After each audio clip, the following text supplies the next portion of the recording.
de los carbohidratos, vamos a hablar un poquito sobre algunos detalles que tienen que ver con moléculas más grandes que estamos de alguna forma tratando de, voy a, ya está, tratando de ver en esta partecita. Carbohidratos, prácticamente una parte de los carbohidratos, probablemente la doctora Holles a ustedes les haya dado las pistas iniciales de carbohidratos, pero en esos carbohidratos nosotros consumimos justamente esas grandes macromoléculas, esas grandes macromoléculas llamadas derivados o polisacáridos de glucosa, nosotros lo consumimos de dos fuentes importantes, fuente animal o fuente vegetal. Y cuando consumimos de fuente animal estamos hablando de glucógeno, cuando consumimos de fuente vegetal estamos hablando de almidón. Pero tenemos también carbohidratos que no son digeribles, y eso es lo que vamos a ver en la parte final cuando hablemos de fibras, que hay un grupo de carbohidratos que justamente tienen esa característica de no poder ser digeridas. ¿Y por qué no lo digerimos? Porque sus tipos de enlace no nos permiten que nuestras enzimas actúen sobre esos tipos de enlace, dado que nosotros solamente nuestras enzimas actúan sobre los enlaces alfa, y cualquier enlace que no sea alfa no va a ser sujeto a la acción enzimática digestiva que nosotros podamos tener. Por consiguiente, nuestra dieta siempre va a estar sujeta a ese tipo de polisacáridos que tengan enlaces alfa. Vamos viendo algunos detalles que ustedes ya lo deben conocer, pero que finalmente es muy bueno recordarlos porque son términos que no deben ser confundidos, que es importante que lo conozcamos. Básicamente estos cuatro primeros términos. La glucólisis es una cosa que ustedes lo han estudiado prácticamente más de una semana completo, que es oxidación de la glucosa hasta piruvato. ¿Ya? Y acá incluso le ponen el concepto de glucógeno, que esto es un poquito cuestionable, pero finalmente sí encaja perfectamente oxidación de la glucosa en piruvato. Cuando hablamos de glucogénesis, estamos hablando, y aquí un detalle también es importante. Cuando decimos glucogénesis, hay algunos textos que solamente consideran este nombre así, glucogénesis, a la síntesis de glucosa, perdón, de glucógeno partiendo de la glucosa. Pero su nombre más correcto y es más apropiado es llamarlo glucógeno génesis.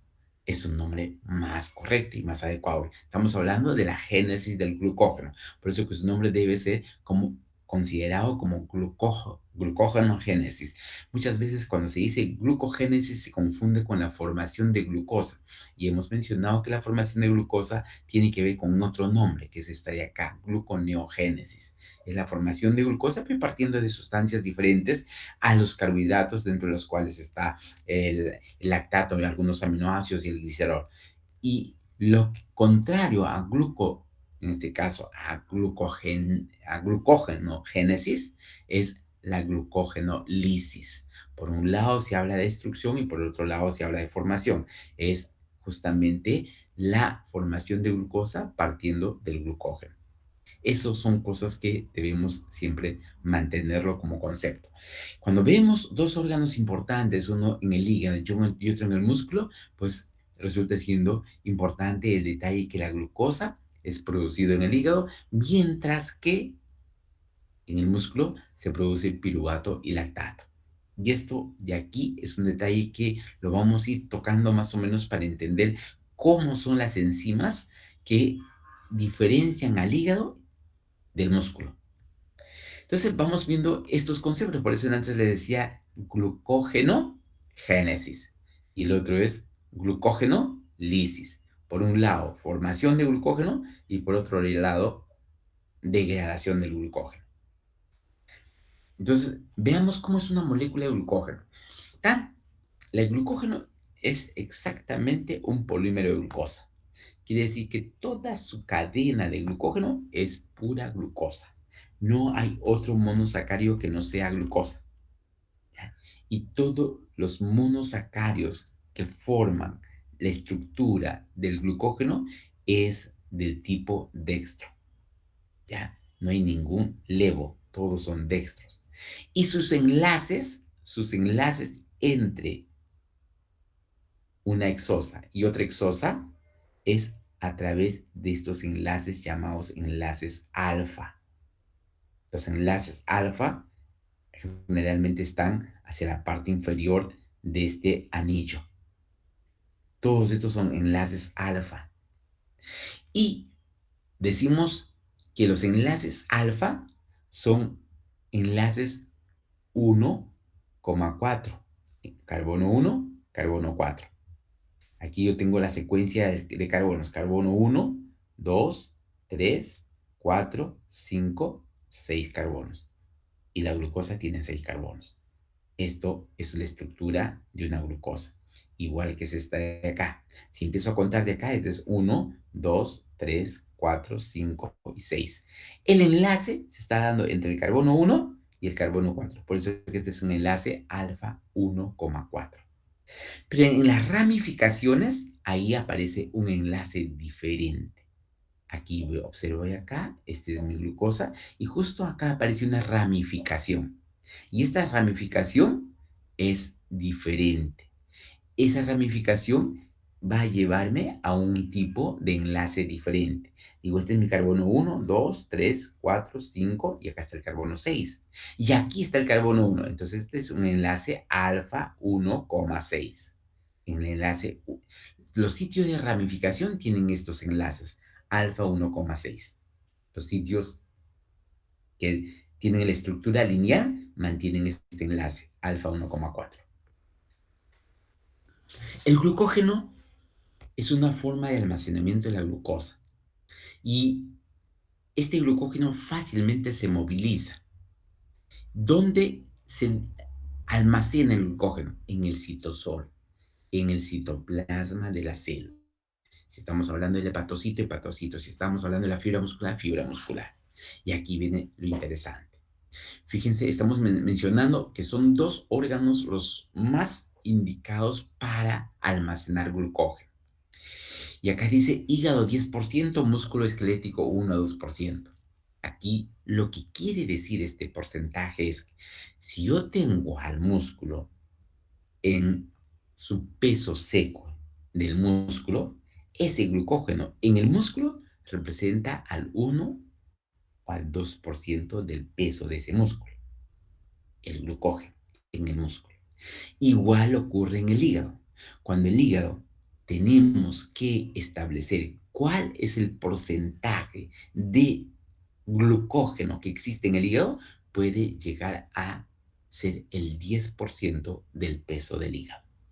Ya, aproximadamente, si decimos, bueno, ¿cuánto pesa el hígado? Está más o menos entre 1000 y 1500, o sea, puede estar entre 100 y 150 gramos de glucógeno en el hígado.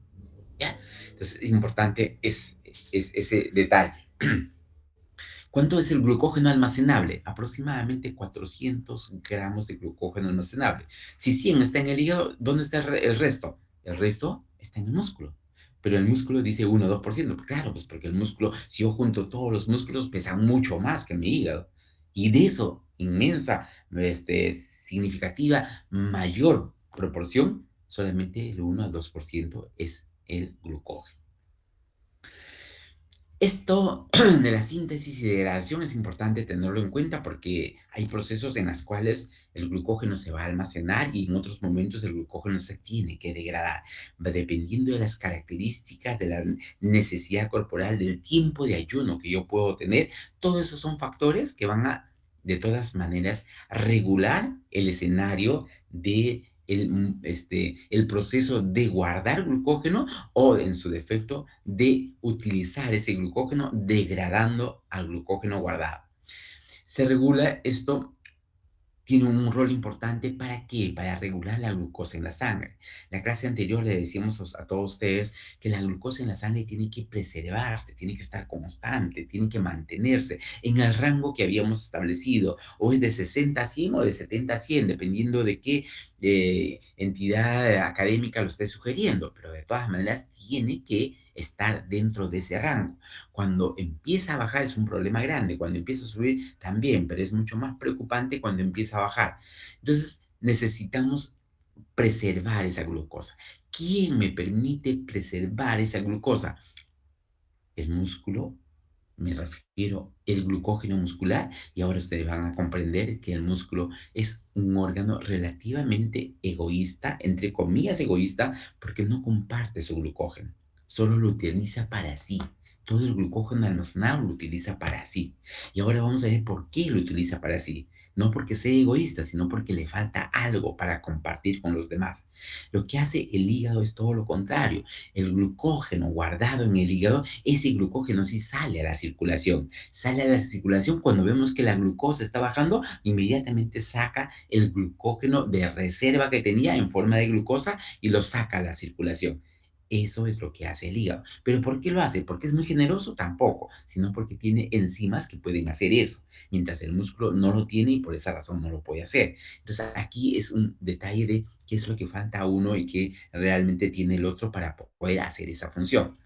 Entonces, es importante tener estos detalles, ¿ya? Hay defectos enzimáticos congénitos que van a producir enfermedades que pueden ser muy benignas o pueden ser muy letales, dependiendo cuál es el defecto enzimático que puede estar afectándose en esas circunstancias. Veamos cómo funciona el glucógeno muscular y luego vemos el glucógeno hepático. ¿Cómo funciona el glucógeno muscular? ¿Funciona? Esto de acá es una excelente posibilidad de disponer exosas para el proceso de glucólisis en el músculo. Recuerden, doctores, cuál es la finalidad de la glucólisis, ¿no? Se utiliza la glucólisis como recurso para metabolismo anaeróbico, ¿ya? Se utiliza en esas circunstancias. Cuando hay mitocondria al costado, podemos ingresar a mitocondria y sigue su proceso de oxidación. Esto, este glucógeno va a disminuir cuando hemos hecho actividad y ejercicios prolongados y vigorosos. Significa que allí hemos gastado mucha de la reserva que finalmente tenía como glucógeno. En el caso del hígado, el glucógeno sirve para exportar glucosa, para mantener los niveles de glucosa sanguínea. Y esto es importante justamente entre las comidas.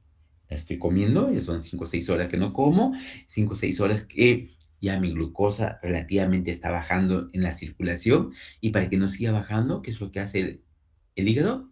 Empieza a exportar glucosa del hígado, ¿a dónde? A la sangre, para que esta glucosa sanguínea no baje. ¿En qué momento se hace eso notorio? Entre las comidas. ¿Ya? Quiere decir, cené, y voy a desayunar a las 8 de la mañana. ¿Pues cené a qué hora? A las 8 de la noche. Hay largas horas que no estoy consumiendo nada. 12 horas de intervalo. En eso, el hígado es muy importante para proporcionar glucosa partiendo de sus unidades de reserva. Pero incluso eso no es suficiente. Por eso que en los periodos de ayuno, ¿qué es lo que se activa? Lo vimos en la clase anterior. La gluconeogénesis. Formar glucosa porque la reserva que tiene no es suficiente. Y yo debo empezar a formar glucosa. ¿Ya? Y acá dice, las reservas se agotan en 12 a 18 horas. Sí, pues, pero para iniciar a formar glucosa, yo no tengo que esperar que terminen las 18 horas. Ya antes se activó los mecanismos de gluconeogénesis.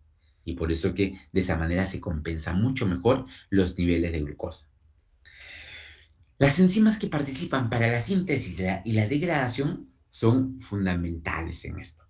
No es posible que yo pueda tener síntesis si no tengo estas enzimas. Y tampoco es posible si no tengo estas enzimas. Ustedes graben esta enzima de acá, glucosa 6-fosfatasa. Esta enzima es justamente la enzima que no tiene el músculo. Y como no tiene el músculo esta enzima, no puede liberar a esa glucosa que está unido al fósforo. Y como sigue unido al fósforo, no puede salir de la célula. Recuerden, doctores, cuando yo les hablaba en las clases introductorias y les decía, la glucosa, una vez que ingresa, para que no salga, ¿qué es lo que tenía que ocurrir? La fosforilación. Y la exoquinasa y la glucoquinasa se encargaban de fosforilar la célula para la glucosa para que no salga de la célula.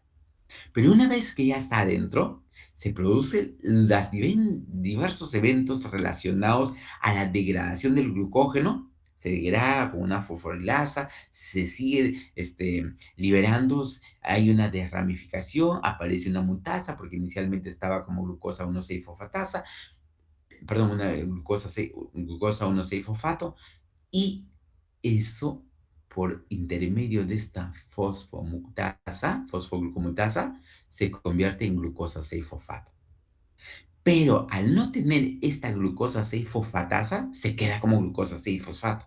Y como glucosa 6-fosfato no sale del músculo. Y como no sale del músculo, no es posible que el músculo contribuya en nivelar la glucosa sanguínea.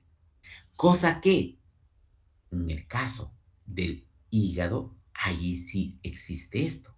Por eso que el hígado, una vez que ya tengo la glucosa 6-fosfata, la glucosa 6-fosfato, utilizo la glucosa 6-fosfatasa para liberar la glucosa y de esa manera sale a la circulación. Se trata, y es cuestión en este caso, de enzimas. Uno tiene, el otro no lo tiene. Ese todo el circuito que finalmente vamos a intentar visualizarlos, pero que finalmente nos ayuda a entender porque estamos viendo las dos rutas. Por un lado, la glucógenogénesis. Si voy a hablar de glucógenogénesis, empiezo en la glucosa. Es obviamente, para formar glucógeno yo necesito glucosa. Aquí tengo mi glucosa 6-fosfato, que es mi primera producto que voy a tener. Esto va a ser cambiado por una glucomutasa, que es una mutasa que va a cambiar la posición del fosfato 6 al fosfato 1 y tengo la glucosa 1-fosfato.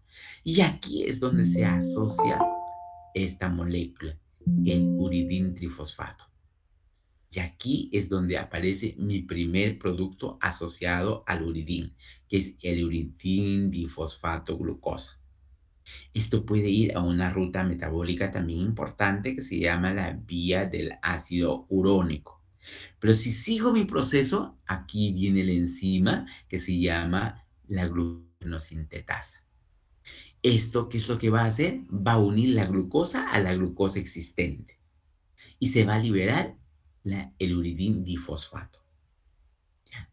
Se liberó el uridín difosfato y aquí empieza a crecer mi cadena de glucosa.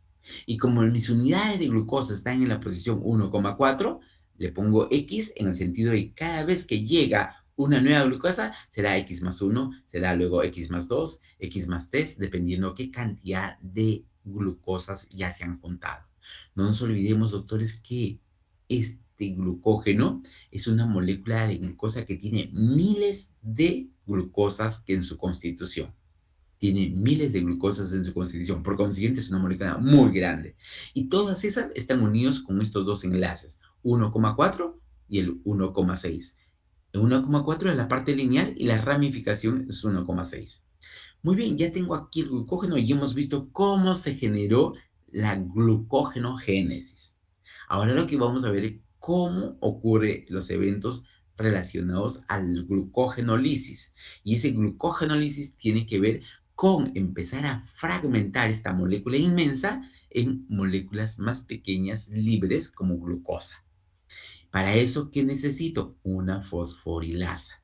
Voy a liberar esas uniones y eso me va a permitir tener glucosa liberada por acción enzimática, en algunos casos desramificantes. Y voy a tener, ¿qué cosa? Esta molécula libre, esta glucosa 1-fosfato.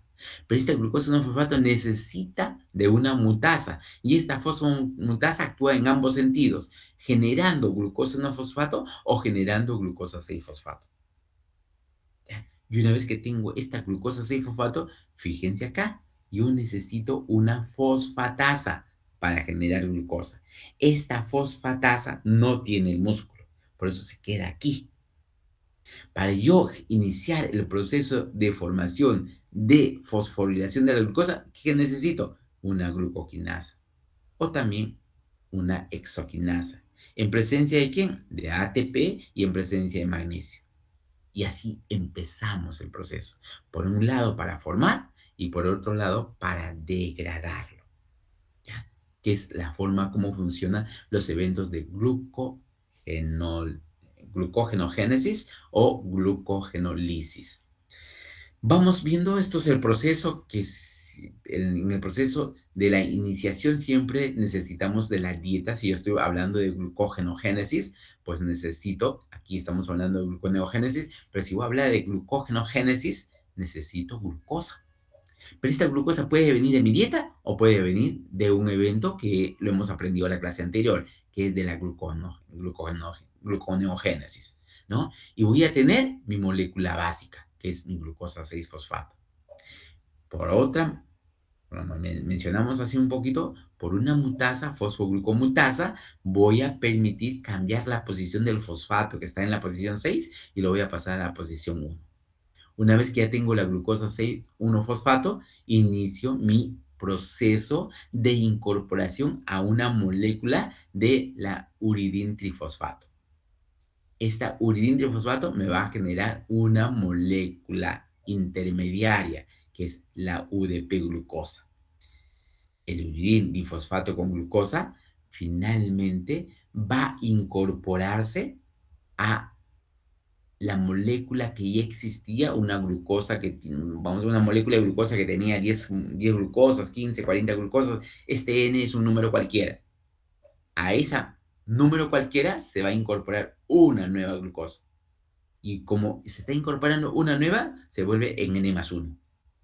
Y por el otro lado se libera la uridindifosfato. Aquí aparecerán las llamadas enzimas ramificantes para generar un nuevo enlace cuando ocurre la ramificación.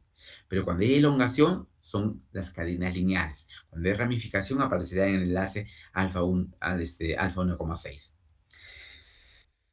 Veamos cómo es esta estructura del uridintrofosfato. Fíjense acá, esto es el uracilo, esto es un azúcar, y aquí yo tengo mis 3 moléculas de fosfato. ¿Ya? Esto es el uridintrofosfato. Aquí yo tengo mi molécula de glucosa y con un fósforo en la posición 1. ¿Ya? Muy bien. Cuando ocurre este evento, se va a unir esta molécula de glucosa, se va a unir aquí al uridín, pero ya no trifosfatado, sino difosfatado. Esta es la molécula, tengo la base nitrogenada, el uracilo, tengo el azúcar, que es una pentosa, tengo un fosfato, 2 fosfatos. Acá habían un fosfato, 2 fosfatos, 3 fosfatos. El fosfato gamma ya no está, ya solamente queda el alfa y beta. Muy bien, una vez que se generó esto, aquí aparece una unión justamente entre los fosfatos de este azúcar, que es la pentosa, y el fosfato de este azúcar. Pero se eliminó, ¿qué se eliminó? Un pirofosfato. ¿De dónde nació un pirofosfato? Un fosfato de acá y un fosfato de acá. 2 fosfatos, pirofosfato. Y solamente quedaron este enlace. Esta es la molécula del UDP-glucosa. Veamos aquí, es lo mismo que antes lo estoy graficando, pero en un esquema diferente. Este es el uracilo, esta es la ribosa. Aquí tengo un fosfato, 2 fosfatos, y aquí tengo mi molécula de glucosa. Y justamente este es el UDP, uridín difosfato. Uridín se le llama todo esto de acá, uridín difosfato glucosa. Eso es la molécula. Entonces, en este proceso vamos a ver más o menos el esquema, cómo ocurre esta situación. Miren, aquí está la glucosa, acá están los fosfatos, acá está el azúcar, la pentosa, y acá está el uracilo. Todo esto de acá es justamente el UDP-glucosa. Todo esto de acá.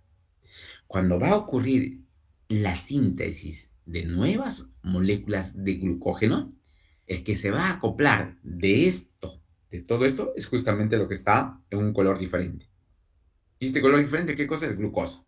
¿El glucógeno qué es? Suma de glucosas. Muy bien. Esto era mi molécula inicial. Glucosa, glucosa y otras glucosas más. Pero a esta glucosa, a esta secuencia de glucosas, se va a acoplar esto de acá. Y ustedes van a ver que efectivamente el UDP se libera, acá se está liberando el UDP, y entre esta molécula de glucosa y esta molécula de glucosa se forma este enlace, 1 alfa, 4. Y esta es la nueva molécula que se ha acoplado gracias al glucógeno sintasa.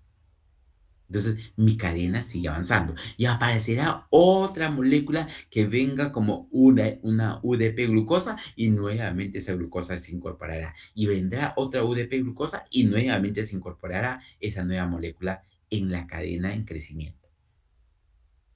Si nosotros vemos esto esquemáticamente, vamos viendo aquí dos escenarios.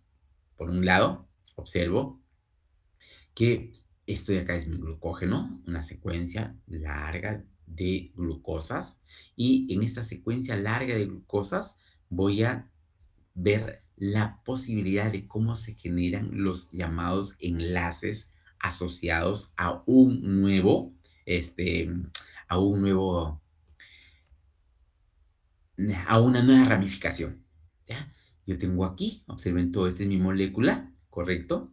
Y más o menos acá se está intentando generar un punto de ramificación, y observen toda esta molécula de acá, ¿correcto? Esto se escinde, pero se va a juntar con esa molécula escindida en una posición nueva, en la posición alfa 1,6. Ya, y aquí empezó su punto de ramificación.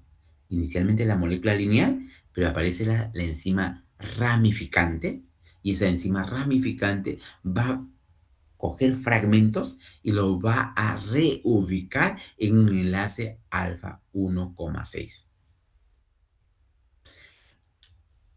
Veamos esto que es casi repetición del anterior, pero ya con inclusión de algunas hormonas que necesito también que lo tengan presente. Por este lado viene la insulina, por este viene el glucagón. Fíjense aquí, la insulina es importante, al igual que el glucagón, para estimular. El glucagón y la adrenalina estimulan al AMP cíclico. Si estimula el AMP cíclico, el AMP cíclico estimula a la fosforilasa. Y tenemos que entender por qué. Porque miren esta secuencia. Glucagón, adrenalina. La clase anterior le decía, ¿en qué circunstancias yo necesito adrenalina? Cuando yo necesito tener una actividad que por lo visto no lo había previsto, pero que sí lo iba a necesitar y necesitaba una actividad rápida y probablemente con un gasto de energía mayor.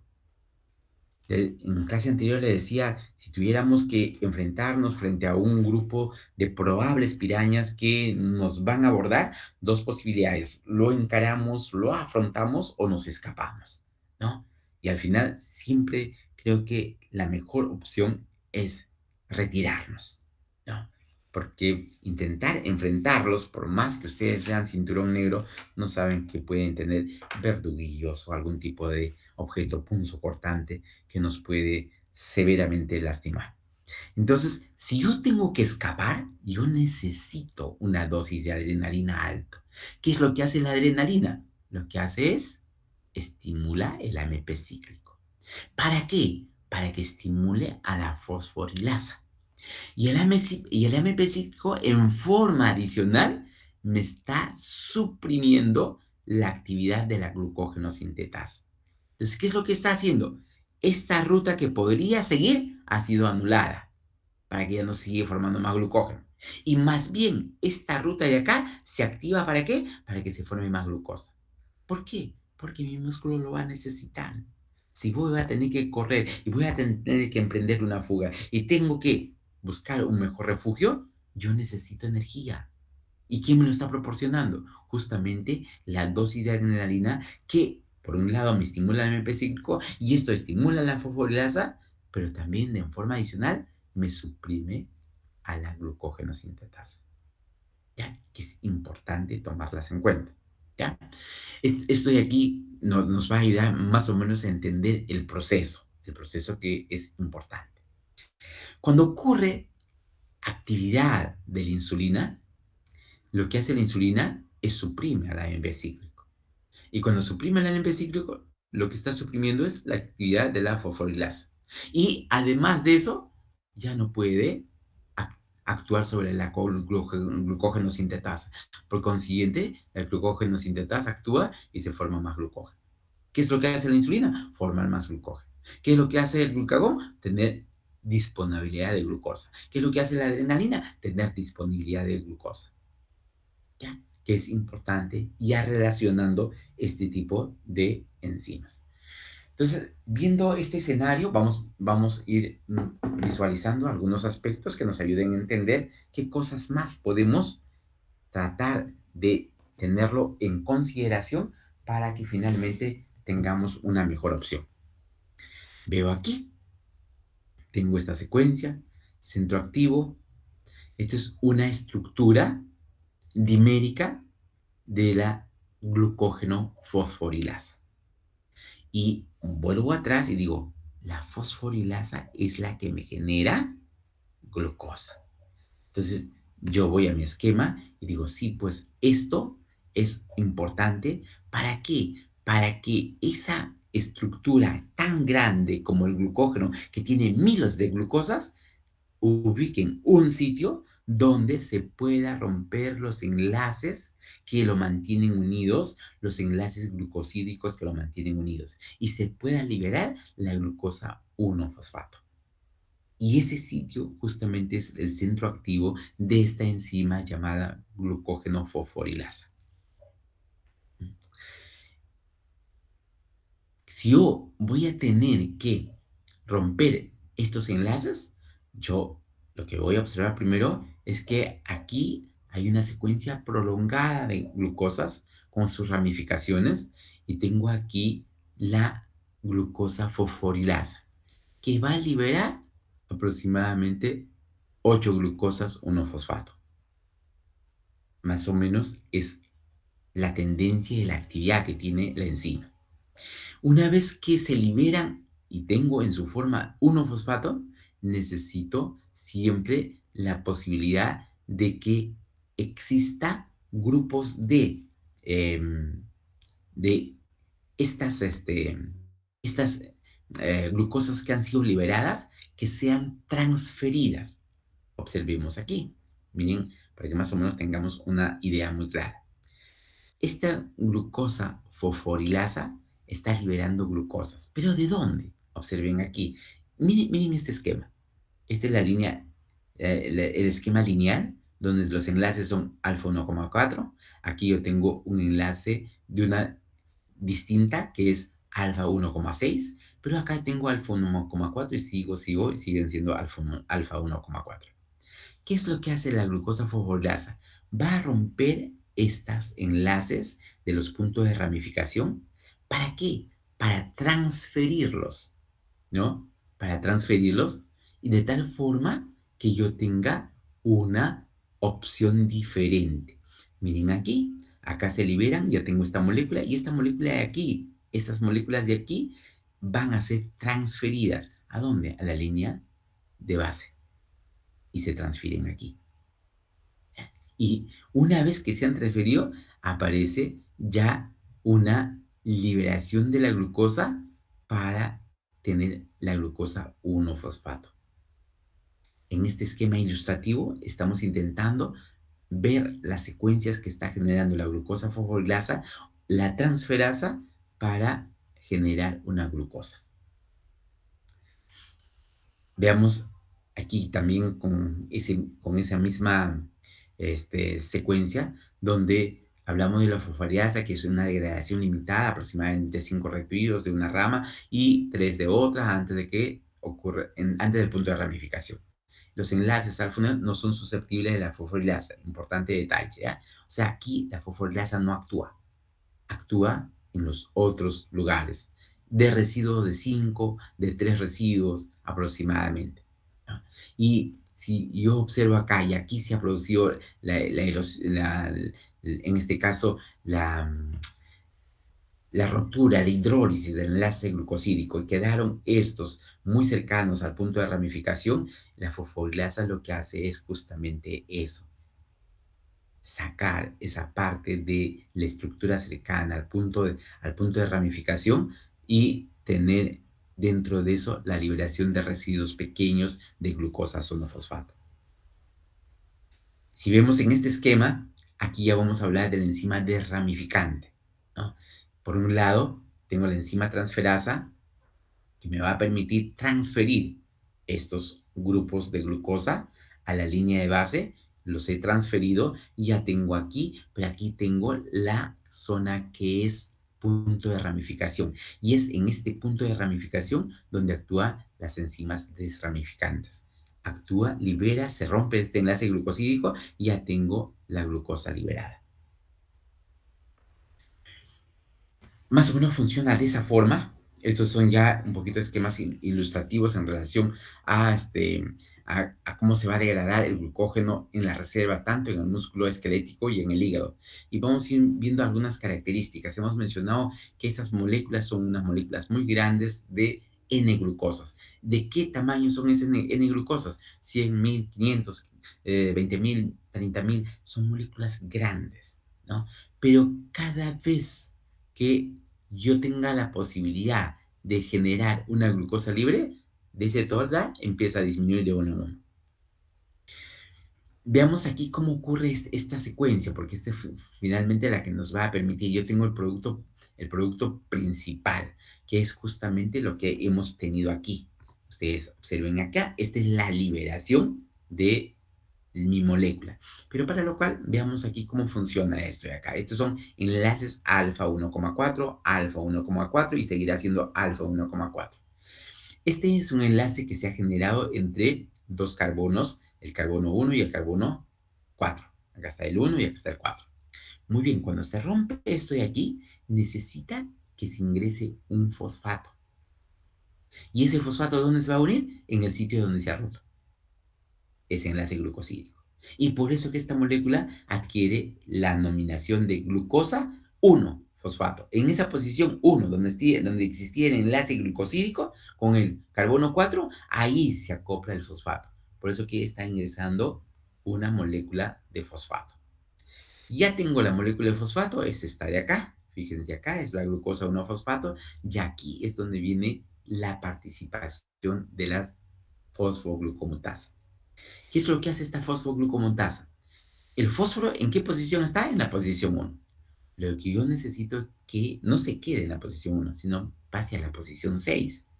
Entonces, lo que va a ocurrir en este proceso, inicialmente ocurre un fosfato de la serina, que es parte de la fosfoglucomutasa, ingresa y se va a posicionar en la posición 6. En la posición 6 del carbono. Carbono 1, carbono 2, 3, 4, 5 y acá está el carbono 6. Muy bien, en la posición 6 se incorpora. Y por eso es que aparece la glucosa 1,6 bifosfata. Bifosfatado.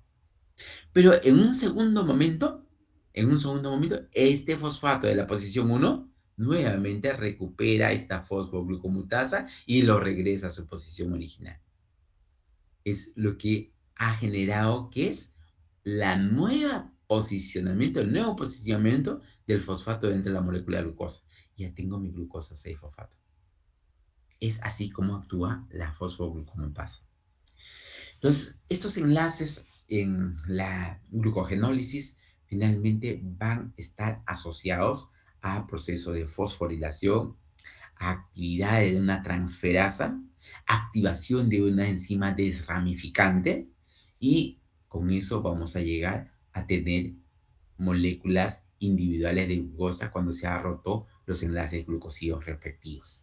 Pero esto es un proceso, y un proceso que se va dando de manera muy secuencial, ¿no? La fosforilación, que es importante, eh, la lisis de los enlaces fosfatos que inicialmente se daban, la actividad de la transferasa, una enzima desramificante, y de esa manera consigo el producto final. Esta glucosa 6-fosfatasa es importante porque de aquí, utilizando esta enzima, glucosa 6-fosfatasa, voy a tener glucosa. Esto que está generando es la liberación de ese fosfato en la posición 6 y me deja solamente a la glucosa sola. Esta enzima está presente en el hígado, pero está ausente en el músculo. Y por eso antes le decía cuán importante es saber que el músculo no puede generar glucosa porque no tiene esta enzima. No tiene la glucosa 6-fosfatasa. Por esa razón, el músculo no ofrece glucosa a la circulación. El único que ofrece eso es el hígado. Vamos a ver la regulación de esto y vamos a intentar graficarlos en estos esquemas que nos ayuden a entender cómo está ocurriendo estos eventos. En el músculo, no nos olvidemos que actúa la epinefrina. La epinefrina tiene un receptor, ¿no? Ese receptor va a permitir que finalmente interactúe con la proteína G de membrana y me active a la adenilciclasa. Esta adenilciclasa va a generar mayor actividad del AMP cíclico. ¿Qué es lo que hace el AMP cíclico? Es importante, si hacemos un poquito de referencia, decíamos que el AMP cíclico, miren este esquema que no se pueden olvidar, este esquema, ¿qué es lo que hace? Activa esta enzima. AMP cíclico activo, activa esta enzima. Y es como así inicia la degradación. Entonces, eso es la parte que no podemos dejar de recordar, ¿no? Y si, la activación de la fosforilasa, ¿no? La fosforilasa normalmente está en forma inactiva. Esta es la enzima inactiva de la fosforilasa. Pero esta fosforilasa tiene que activarse. Quien va a ayudar a que se active justamente es el AMP cíclico. Pero este AMP cíclico va a tener relación con quién? Con proteínas quinasas dependientes de AMP cíclico. Quiere decir, aumenta el AMP cíclico y va a permitir que esas proteínas quinasas dependientes de AMP cíclico activen a la fosforilasa B y lo pongan de forma activa. Esta actividad de esta fosforilasa B quinasa va a permitir que esta otra enzima, que también está inactiva, se active, produciendo incremento de la degradación de las moléculas que constituyen el glucógeno. Es la forma como se activa. Estas rutas, regulación metabólica, regulación de la glucogénesis, siempre van a estar asociados a cómo es el mecanismo de acción en relación a la glucógeno fosforilasa, que es la enzima que regula y también regula a otros mediante otros mecanismos. Uno, a través de regulación por modificación covalente, es lo que se reconoce como cascada de fosforilaciones, y otro es a través de una regulación alostérica, como en el caso del músculo, por la activación del AMP cíclico, que activa la fosforilasa B, y en el hígado, básicamente, la glucosa es la que va a generar un efecto desactivador. O sea, siempre dependiendo de qué órgano estamos hablando, va a ser que en uno de ellos el factor alostérico está asociado al MP y en el otro el factor alostérico está asociado al hígado, la glucosa al hígado. Entonces, esto es la forma como se regula los mecanismos relacionados a la actividad relacionada al glucógeno. Decíamos que solamente el músculo utiliza su reserva de glucógeno para sus propios objetivos de generar contracción, mientras el hígado sí cumple otras funciones, dentro de las cuales mantener el nivel constante de glucosa en la sangre. ¿Qué es lo que hace el hígado? Exporta hacia afuera para que el nivel de glucosa no empiece a descender. Antes mencionábamos, la adrenalina tiene un receptor y este receptor está asociado a proteínas de membrana, en este caso la proteína G, y ustedes ya conocen muy bien que la proteína G tiene 3 unidades, alfa, beta, gamma, y justamente una de sus unidades va a permitir activar a la adenylatociclasa, y el objetivo de activar la adenylatociclasa es que se forme más AMP cíclico. El hecho de que se forme AMP cíclico va a permitir activar las proteínas quinasas inactivas dependientes de AMP cíclico y lo van a activar. Eso va a permitir que fosforilasas, quinasas inactivas se activen con el único propósito de ¿qué? De que el glucógeno empiece a ser hidrolizado y se genere la glucosa 1-fosfato. Esto también es un esquema muy parecido al anterior, donde solamente intento hacer hincapié lo que podría significar esta asociación de epinefrina y glucagón en relación a su receptor. Pero hemos mencionado que el receptor está siempre involucrado a proteínas G. Ese receptor activa la estructura de la proteína G y eso va a permitir que la adenilciclasa se active. Esa adenilciclasa activada me va a permitir transformar el ATP en AMP cíclico. Ese AMP cíclico se incrementa y al incrementarse va a permitir activar las proteínas quinasas inactivas y las va a activar en proteasas quinasas activas. Una situación interesante es la acción de la insulina. La insulina inactiva esto, pero en una situación donde la necesidad de tener glucosa es importante, la insulina no se está produciendo. Por consiguiente, no hay forma de que inactive esto. Pero si tengo una comida copiosa de mucha cantidad de carbohidratos, la insulina va a estar aumentada y eso lo va a activar. ¿Para qué? Para que no ocurra este mecanismo de fraccionamiento del glucógeno. Más bien por el contrario, se active y se forme glucógeno.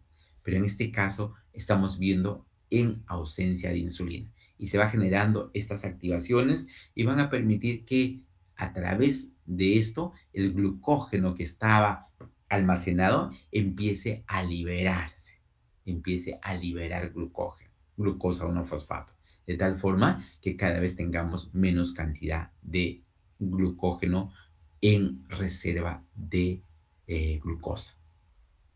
Y lo mismo va a estar ocurriendo, pero en sentido inverso cuando tengamos la necesidad de formar glucógeno. Cuando el glucógeno está asociado al uridinidifosfato glucosa y la glucosa finalmente se va a sumar y va a formar glucógeno. Esto es lo que normalmente ocurre cuando hay estimulación de la insulina. La insulina lo que hace es estimula este proceso y me va a generar que la glucógeno sintetasa se active. Inicialmente estaba en su forma inactiva y aquí en presencia de la insulina se activa y empieza a sintetizar cada vez más glucógeno. Regulación del metabolismo del glucógeno en el estrés. El efecto es la adrenalina. Cuando hay escasez, el efecto es a base de glucagón y cuando hay abundancia es por efecto de la insulina. ¿Qué quiere decir esto? Porque al final de cuentas es importante un poquito desmenuzar estos conceptos. Estoy hablando del glucógeno y digo estrés. Estrés. Hoy hay un terremoto ahorita y cada uno de nosotros está en su respectivo ambiente. La primera sacudida lo soportamos, segunda sacudida más intensa, ya nos ponemos en alerta. Tercera sacudida es cada vez más intensa. Veo que, wow, que se cayó, no sé, un adorno que tenemos ahí en alguno de los espacios de la casa, ya nos genera una sensación muy grande de tensión, estrés. Y el estrés se acompaña de incremento de la cantidad de adrenalina. Y la adrenalina, ¿qué es lo que hace? Aumenta el latido del corazón y ustedes van sintiendo palpitaciones importantes, empiezan a tener una respiración más acelerada, se ponen en alerta, los papis que estaban durmiendo se levantan, el perro empieza a ladrar. Significa estrés. Pero como se está generando estrés, ¿eso tiene que ver con qué? Tengo que utilizar mi reserva para tener una respuesta. Si estoy en el 10º piso de un edificio, yo sé que no puedo usar el ascensor y tengo que bajar por las escaleras. Son 10 pisos. Yo necesito energía para bajar los 10 pisos. Y la adrenalina es el primer recurso que me otorga. ¿Para qué? Para que tener disponibilidad de glucosa partiendo de mi glucógeno. Cuando hay escasez, finalmente aquí justamente es importante el escenario que va a tener el glucagón. Cuando decimos escasez, ¿a qué nos estamos refiriendo? Se supone que nos estamos refiriendo a escasez de qué? De la fuente de energía, ¿no? Yo tengo glucosa en poca cantidad. ¿Quién se va a activar? Va a ser el glucagón. El glucagón me va a seguir sacando de las reservas, pero también me va a ayudar a estimular la vía de la gluconeogénesis. Por consiguiente, ¿para qué? Para elevar mi nivel de glucosa disponible. Pero si he comido suficiente en abundancia y estoy tranquilo, tengo gran cantidad de glucosa y es ahí donde la insulina hace su efecto. empezando a distribuir, empezando a guardar, empezando a almacenar en forma de glucógeno en el hígado, en el músculo y de pasadita también lleva como destino, también como reserva adipocítica. Sea, los carbohidratos lo puede transformar, estimular para que se transformen en ácidos grasos y al final lo lleva al hepatocito para que guarde como reserva energética. Todo esto está ocurriendo en esta regulación del metabolismo de glucógeno. Y ustedes saben muy bien que cada uno de estas diferentes hormonas tiene su receptor. El glucagón tiene su receptor, la adrenalina tiene su receptor. Y aquí justamente están las llamadas proteínas asociadas a hormonas proteína G dependientes. Y esta, la adrenalina y el glucagón, son proteína G dependientes. Entonces aquí esta proteína G, que está en su forma GS, esta tiene tres formas diferentes, pero una vez que hacen conexión, lo que va a hacer es, va a permitir activar. ¿A quién? A la adenosiclasa. ¿Quién está activando? Glucagón, que hizo conexión con su receptor y su receptor hizo conexión con la proteína G y la proteína G está activando a la adenosiclasa. Por otro lado, la adrenalina está haciendo lo mismo. Con su receptor activa la proteína G y esta activa ¿a quién? A la adenosiclasa. La adenosiclasa, ¿qué es lo que hace? Hace que el ATP se transforme en AMP cíclico. Este AMP cíclico va a tener un estímulo positivo. ¿Para qué? Para que el glucógeno se degrade. Y va a tener un efecto negativo. ¿Para qué? Para que el UDP glucosa siga formando glucógeno. ¿Ya? O sea, aquí está suprimiendo ¿a quién? A la glucógeno sintetasa. Y aquí está estimulando ¿a quién? A la fosforilasa. Entonces, eso como resultado voy a tener glucosa y la glucosa sale fuera de la célula si estuvimos hablando de quién, de un hepatocito. Si estamos hablando del músculo, de la fibra muscular, no sale. ¿Por qué? Porque este último paso de glucosa 6-fosfato a glucosa no se da, porque no hay esta enzima que pueda generar esto.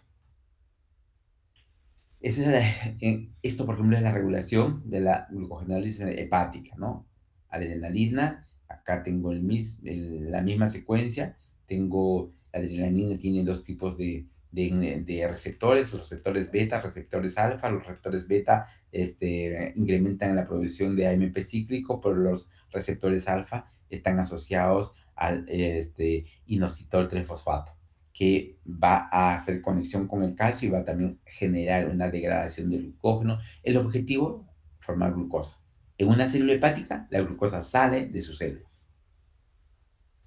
En el caso de la adrenalina, ya hemos mencionado que también tiene su receptor. Este receptor interactúa con la proteína G. La adenilciclasa finalmente va a generar mayor incremento de AMP cíclico.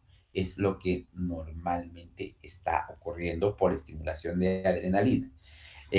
Una vez que yo tengo la formación del AMP cíclico, hemos mencionado que este AMP cíclico activaba a un grupo de proteínas llamadas proteínas sinasas dependientes de AMP cíclico y los activaba.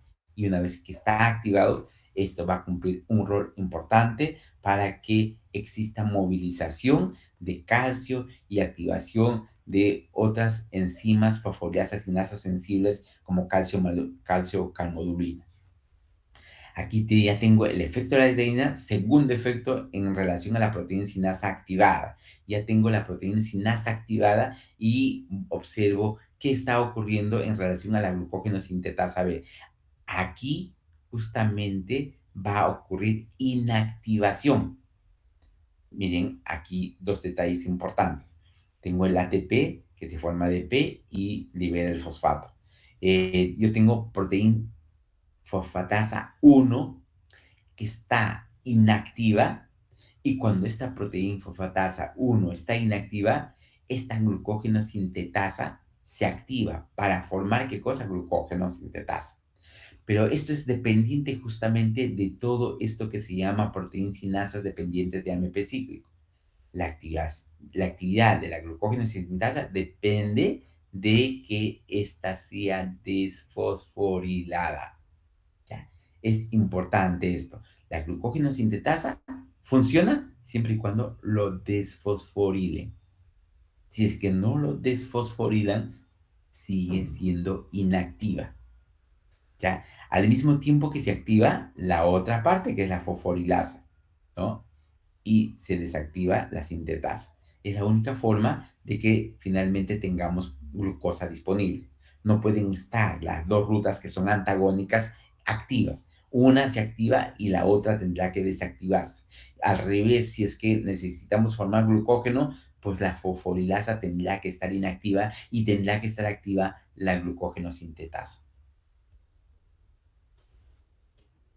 Un tercer efecto es en la proteína sinasa activada. Estas proteínas sinasas siguen siendo dependientes de AMP cíclico. Cuando ocurre una catalización de la fosforilación de la proteína del tipo inhibidor 1, esta proteína va a bloquear ¿a quién? A esta enzima que se encargaba de las desfosforilaciones. Lo que estamos consiguiendo con esto es que la vía de la glucogenogénesis no se active. Esto va a garantizar que ocurra la glucogenólisis, ¿ya? Inhibiendo a la glucogenogénesis. Entonces, es importante ese detalle en relación a los eventos que están asociados al control. Cuando esta fosforilasa está activa, por aumento de calcio se inicia la contracción muscular. Eh, Recuerden muchísimo, para que ocurra la contracción muscular necesito varios eventos. Uno, primero, un potencial de acción que lleve el mensaje de la des, despolarización de la membrana, llega al retículo sarcoplásmico, el retículo sarcoplásmico libera el calcio y el calcio liberado se va a posicionar a nivel de la troponina en su fracción C, que va a permitir que la actina y la miosina interactúen y se produzca el deslizamiento y con ello el acortamiento de la fibra muscular.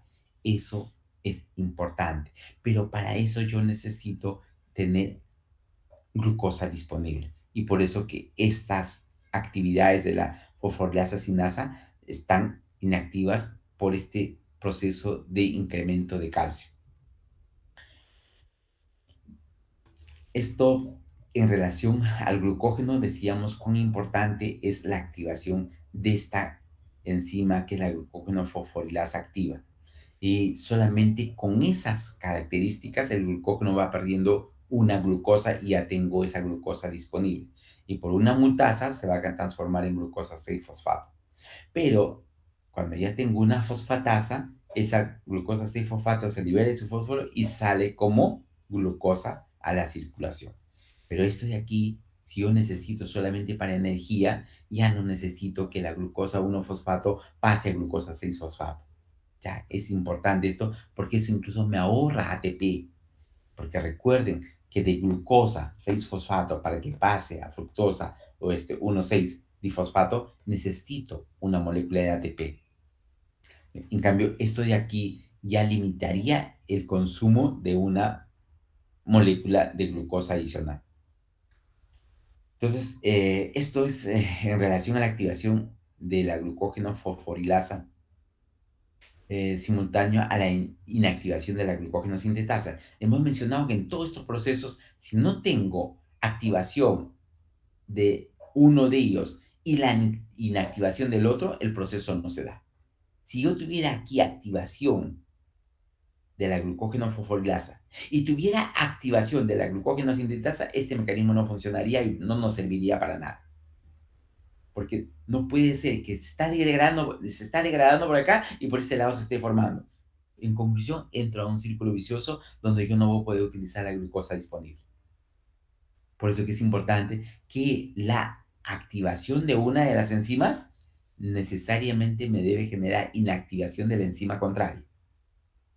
Y al revés, si esta se activa, la otra tiene que estar desactivada, ¿ya? Para que realmente cumpla el rol que debe cumplir. Ya hemos mencionado en relación a la adrenalina o epinefrina, que es lo mismo, al hablar de adrenalina o epinefrina, es lo mismo, ¿ya? Entonces, ambos son catecolaminas que son reconocidas con ambos nombres. Su receptor, proteína G, anheliciclasa, sigue el proceso, se forma MP cíclico, se forman la activación de proteínas proteína quinasas dependientes de AMP cíclico, y van a seguir todo este proceso y el objetivo es formar glucosa 1-fosfato. Ese es el objetivo. ¿Cuál es el objetivo de esta glucosa 1-fosfato? Ir a la vía de la glicólisis o en su defecto a través de una mutasa formar glucosa 6-fosfato y después de eso una fosforilasa y formar glucosa y salir a la circulación. ¿Por qué? Porque solamente mi glóbulo rojo vive con glucosa y nada más. No hay ningún otro elemento que le sirva como fuente energética al glóbulo rojo. Por consiguiente, tiene que llegar sí o sí glucosa. El glóbulo rojo es glucosa dependiente. No tiene otro carbohidrato que pueda suplir sus necesidades energéticas. Por consiguiente, esa puede ser única opción para que la glucosa que se está formando en el hígado pueda salir y seguir suministrando glucosa a células dependientes de glucosa. El glucagón en el ayuno, cuando hay hipoglicemia, esta es la que va a provocar la producción de glucagón, que va a permitir del páncreas que se libere.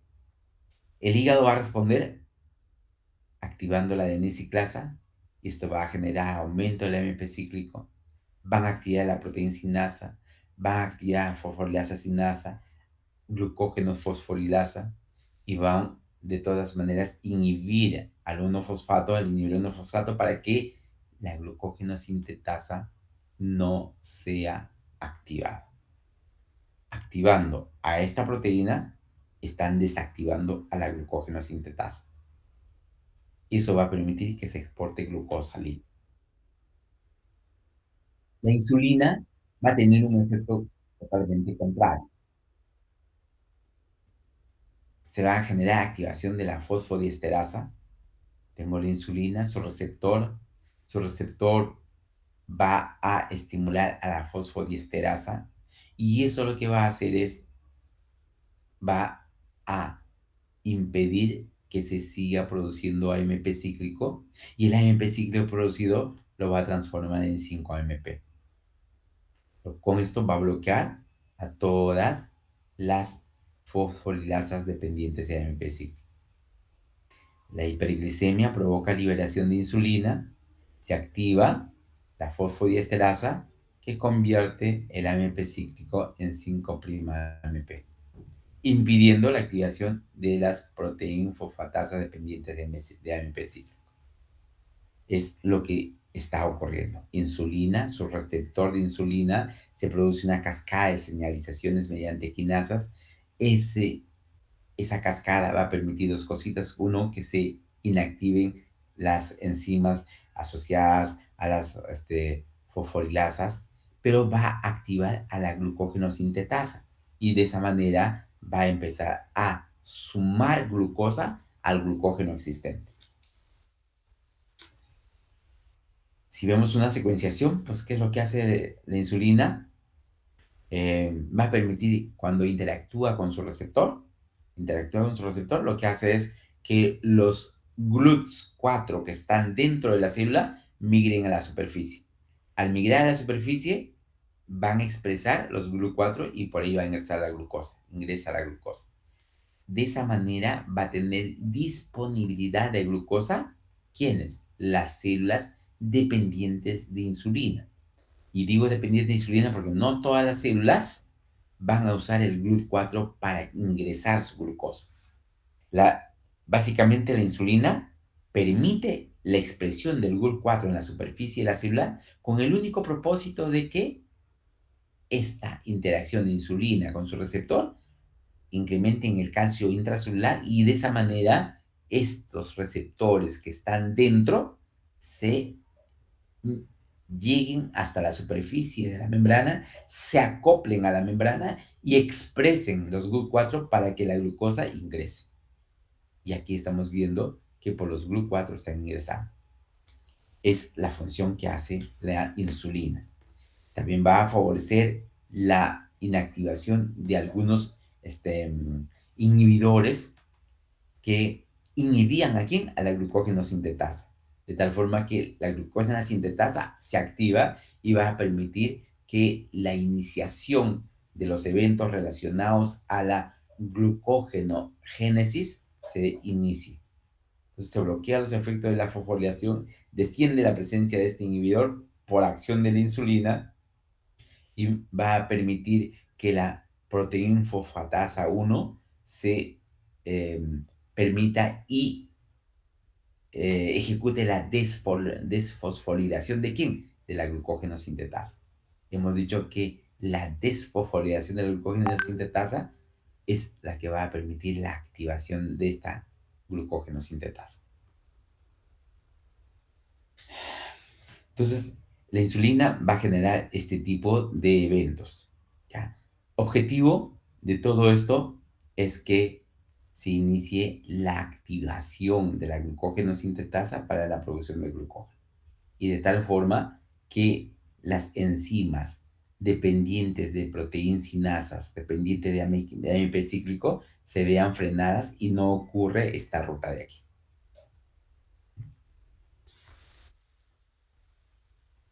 En este pequeño gráfico vamos viendo la ilustración. Tengo el glucógeno sintetasa. Cuando yo tengo necesidad de formar glucógeno y tengo insulina, finalmente los eventos asociados a la supresión de la glucógeno sintetasa se van a limitar, se van a inhibir y eso va a permitir que se genere activación de la glucógeno sintetasa y se produzca glucógeno. Es un dato que es importante. Y por otro lado, las enzimas que se encargan de la degradación del glucógeno van a ser suprimidas cuando la acción de la insulina está presente, de tal forma que la fosforilasa a nivel de la actividad sobre el glucógeno no va a ser favorecida por presencia de la insulina. Veamos esto en un esquema adicional en relación a órganos ya sensibles a esta interacción hormonal. Tengo mi páncreas y mi páncreas produce dos importantes hormonas, la insulina y el glucagón. ¿Ya? Tengo en este caso el hígado. ¿Ya? Y por otro lado tengo la fibra muscular. Muy bien. Y todas las hormonas llegan a los vasos sanguíneos. Acá está la sangre. Muy bien. La insulina, cuando tiene que actuar a nivel muscular o cuando tiene que actuar a nivel hepático, va generando algunos eventos importantes. Primero, si yo tengo glucosa importante, mi insulina me va a ayudar a formar glucógeno. Mi glucosa es importante para el funcionamiento de mi fibra muscular, sí, pues, porque esta glucosa se va a transformar en piruvato, va a seguir toda la secuencia de la cascada reactiva de la glucosa hasta formar CO2, pero el exceso de glucosa se va almacenando como glucógeno. ¿Ya?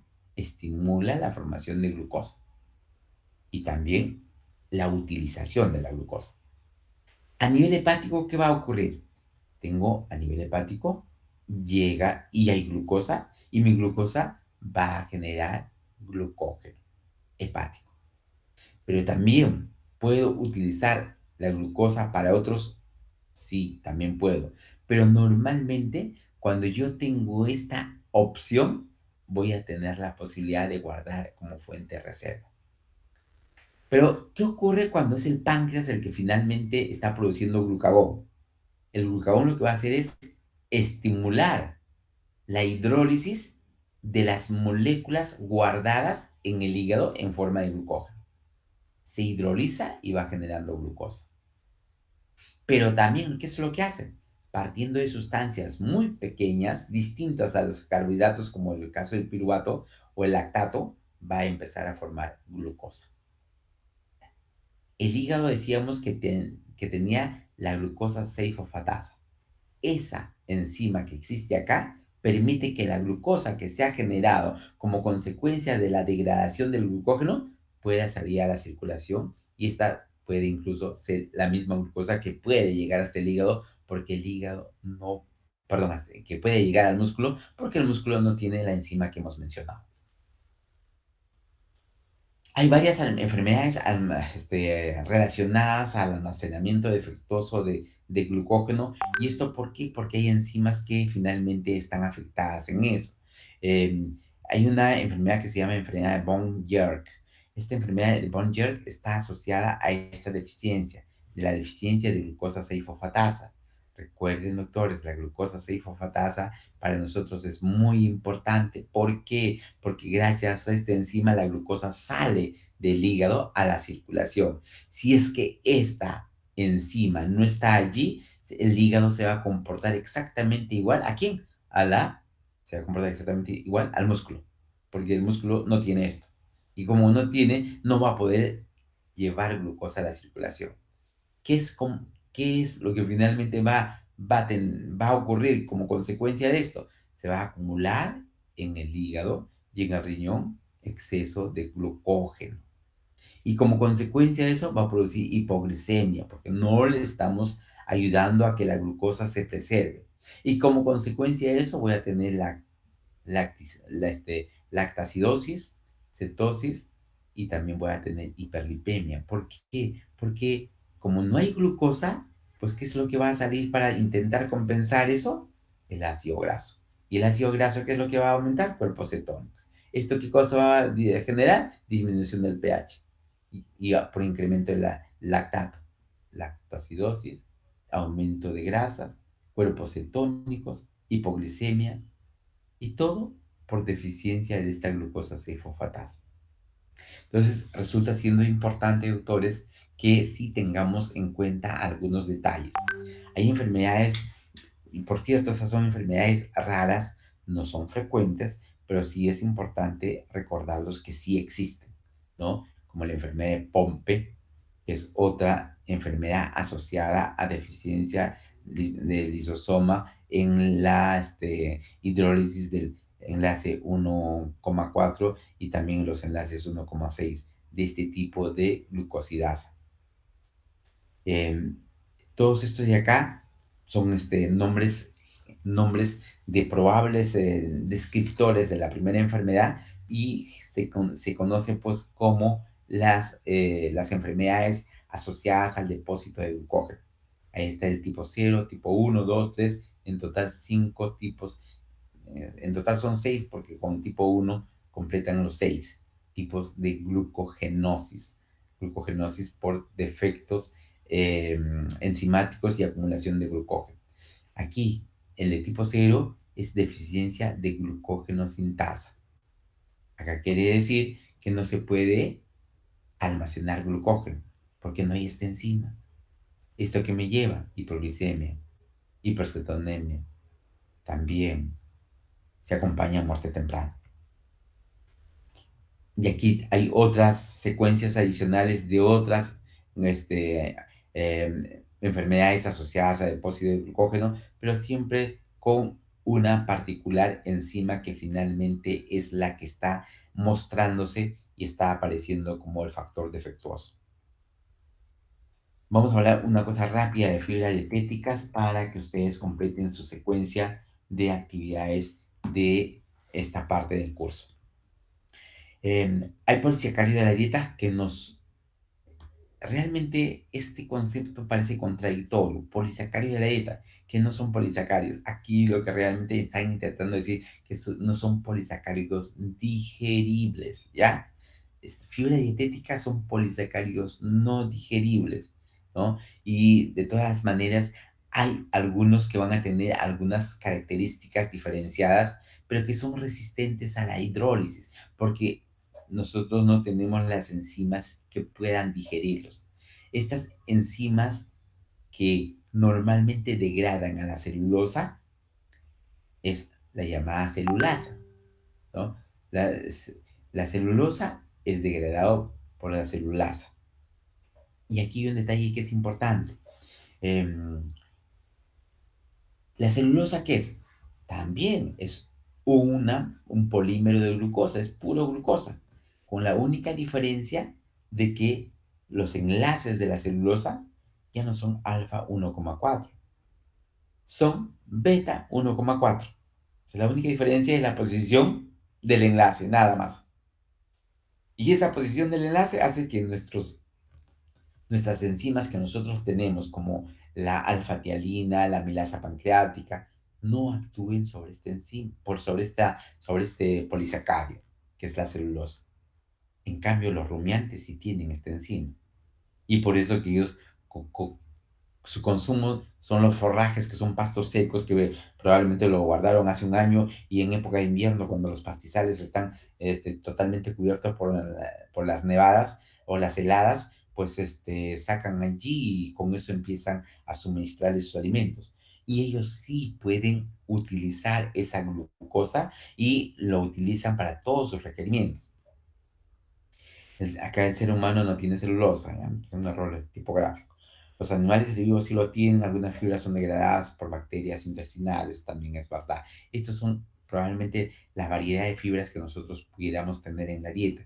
Generalmente están en los vegetales, están también en los granos, ¿no? Están en algunas verduras que son importantes, pero también están en algunas frutas. Entonces yo puedo tener un alimento variado y con eso tratar en lo posible de mejorar mi sistema de ingesta de fibras, ¿no? Consumir verduras, consumir frutas, consumir alimentos integrales, consumir semillas. Todo esto de acá hace que mi dieta sí tenga un componente de fibra adecuado. Entonces, los diversos hidratos de carbono y la lignina, estos son eh, productos que no son digeribles y son resistentes a las hidrólisis por enzimas digestivas. Y esto de acá tiene básicamente su razón en el tipo de enlaces que tienen en su estructura molecular. También estos alimentos pueden tener actividad fermentativa, pero no por nosotros mismos, sino por la flora bacteriana que nosotros tenemos a nivel colónico.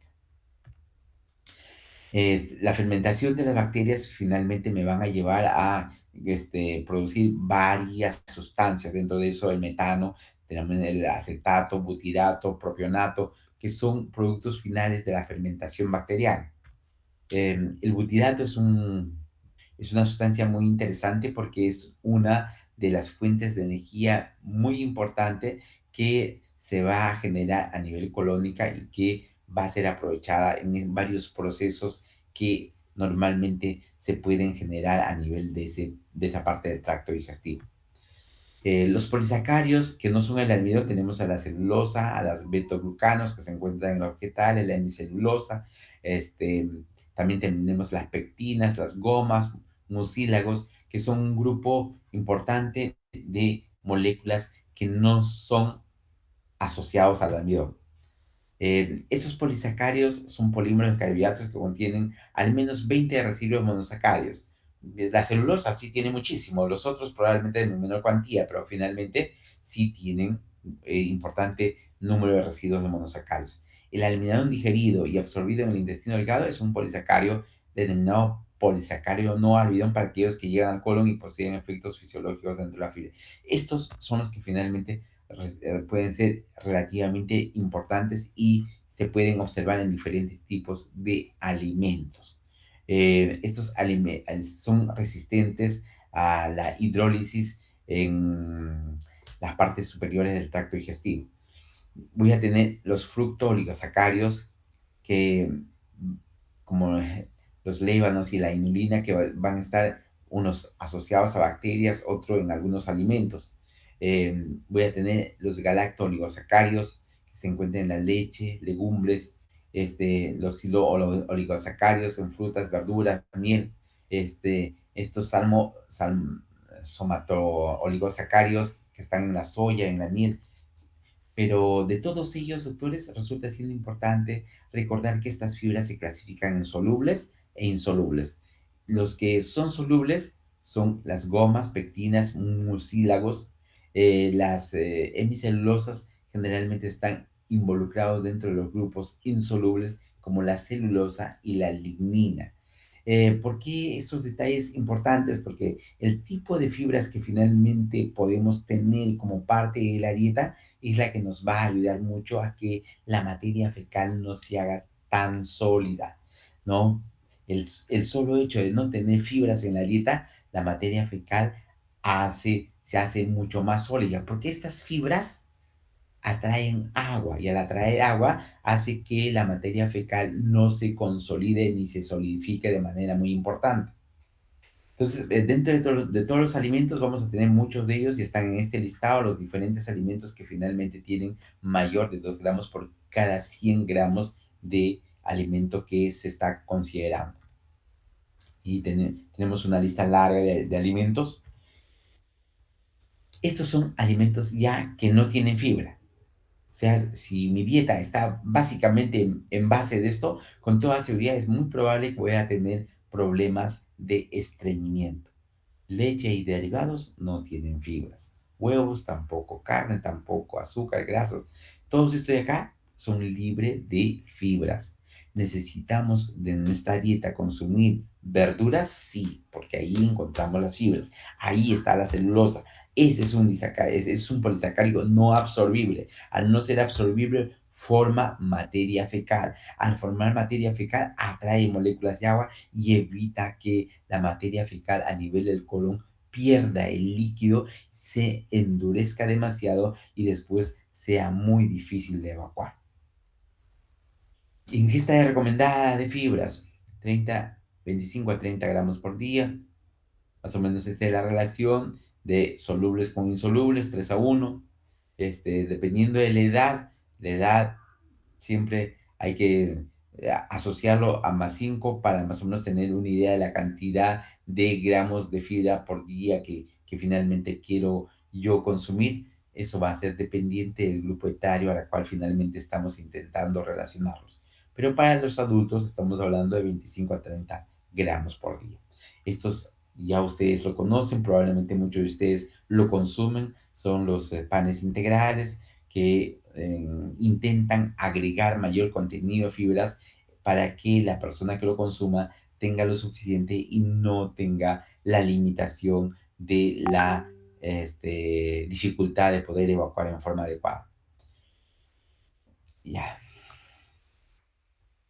Además de esto, las fibras, si nosotros consumimos, una de las características es también, si yo consumo bastante fibras, por eso que siempre cuando hablamos de las personas que desean bajar de peso, le decimos, caramba, o tomas líquido o consumes bastante verduras, porque las verduras tienen fibra y me inducen a la saciedad, ¿no? Además de eso, van a generar una interfase acuoso-intestinal que nos va a ayudar a permitir tener una posibilidad de integrar algunos nutrientes que se expanden en esta interfase, donde vamos a tener mayor absorción de nutrientes y vamos a tener la fermentación de la acción microbiana colónica para proteger la barrera intestinal. Todo esto de acá es parte de las propiedades asociadas a la fibra, a las fibras insolubles, donde hay captación de agua, elevación de resistencia y todo lo demás. Y todo esto de acá tiene un propósito, diríamos, no uno, sino varios propósitos en relación a mejorar la captación de agua, elevar la resistencia a la digestión microbiana, incrementar el volumen y reducir la consistencia de las deposiciones, incrementar el diámetro luminal del colon y reducir su presión intraluminal, acelerar el tránsito intestinal y también actúa como absorción de quimiotóxicos y cancerígenos. Entonces tiene mucha utilidad, hay que usarla, hay que consumirla porque tiene ventajas sobre nuestro sistema de salud. Se ha podido observar que al tener mucha más cantidad de fibras, van a permitir una dilución de los carcinógenos que pudieran estar en el trayecto del tracto digestivo. Van a captar algunos carcinógenos, como en el caso de la lignina, que es una de ellas que se encarga de capturar algunos carcinógenos que pueden estar a nivel del colon. Incrementa el tránsito, va a permitir que el contenido microbiano en el colon no genere alteraciones importantes. Va a haber alteración del metabolismo de las sales biliares. Todos esos están asociados a los componentes relacionados a la fibra muscular. Estas fibras musculares, como les decía, están asociadas a todos estos beneficios que pudiéramos tratar de remarcarlos. Las fibras solubles como gomas, pectinas, reducen la absorción de glucosa. Para una persona que es diabética resulta siendo interesante. Para una persona que no quiere engordar también resulta importante. ¿Por qué? Porque la glucosa es una fuente que nos va a permitir, ¿qué cosa? Incrementar la glucosa disponible y hemos visto por todas las formas que la glucosa también va a zonas de depósito de grasas cuando yo tengo un exceso. Entonces, consumir fibras me ayuda a reducir la absorción de glucosa gracias a estos componentes que tienen las fibras. El incremento de la viscosidad reduce el vaciamiento gástrico, también es otra ventaja. ¿Por qué? Porque fácilmente eh, si yo consumo algo y se retiene más tiempo en mi estómago, voy a tener más posibilidades de no seguir consumiendo más cosas porque ya siento la sensación de plenitud, siento la sensación de satisfacción y la fibra me da eso. O sea, fácilmente no se vacía el estómago. O sea, el contenido se queda más tiempo, sí, pues, pero eso te da sensación de plenitud y la persona consume menos alimentos. Altera la motilidad intestinal, reduce la velocidad de la... Altera la motilidad intestinal, sí, pues porque va a ayudar a que el peristaltismo, una vez que está en el tracto digestivo, mejore. Reduce la velocidad de digestión del almidón y esto reduce la entrega de nutrientes en el intestino. Así, diabéticos, se recomienda reducir alimentos glicémicos y aumentar la ingesta de fibras. Se ha visto que también tiene acción hipocolesterolémica, reduce los niveles de colesterol total y LDL en individuos sin restricción de colesterol en la dieta, solamente incrementando la fibra. Reduce los niveles de triglicéridos serios en ayunas y postprandial.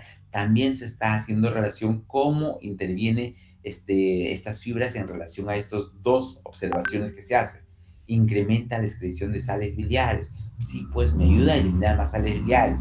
¿Qué cosa es lo que forman los sales biliares? La sal biliar está constituida de ¿qué? De colesterol. Entonces, con una forma de ingesta de fibras, también estoy eliminando más sales biliares. Porque si ustedes recuerdan, las sales biliares tienen un ciclo llamado ciclo entero hepático. Quiere decir que más abajo es cierto que la bilis produjo y sigue avanzando y más o menos a nivel biliar se vuelve a reabsorber. ¿Y qué se está resolviendo? Sales biliares junto con colesterol. Por consiguiente, una forma de disminuir el colesterol es incrementar la fibra porque la fibra retiene estas moléculas y me va a reducir la excreción me va a reducir la absorción de sales biliares, incrementando la excreción de ácidos biliares. Y también me va a dar la posibilidad de inhibir la síntesis del hidroximetilglutaril coenzima reductasa. Esta es la enzima que se encarga de producir más colesterol. Entonces, ¿qué es lo que me está diciendo? Consumiendo fibra, yo disminuyo la síntesis de esta enzima que se encarga de producir colesterol. Entonces, estamos viendo que finalmente tiene utilidad para la obesidad, también incrementa la saciedad, disminuyendo el vaciamiento gástrico, reduce la absorción de nutrientes, disminuye el contenido calórico y como consecuencia disminuye el peso. Estos son los diferentes tipos de fibras que tenemos: celulosa en los cereales, salvado, trigo entero, hemicelulosa también en cereales no refinados, salvado, trigo entero, lignina en verduras, pectina en frutas, goma en legumbres. Si yo tengo un alimento balanceado, donde tengo cereales, tengo salvado de trigo, tengo verduras, tengo frutas, tengo legumbres, estoy consumiendo lo que normalmente necesita mi cuerpo para tener mejores opciones en resultados fisiológicos más importantes. La celulosa, ¿qué hace? Aumenta el volumen de heces, disminuye el tránsito intestinal, disminuye la presión intracolónica. ¿Qué hace la hemicelulosa? Hace lo mismo que la anterior, aumenta el volumen de heces. También disminuye el tiempo de tránsito intestinal, también disminuye la presión colónica. Efectos sumetorios, consumo de celulosa, estoy generando efectos sinérgicos. Aquí la lignina, ¿qué me hace? Aumenta el volumen de heces, efecto sinérgico.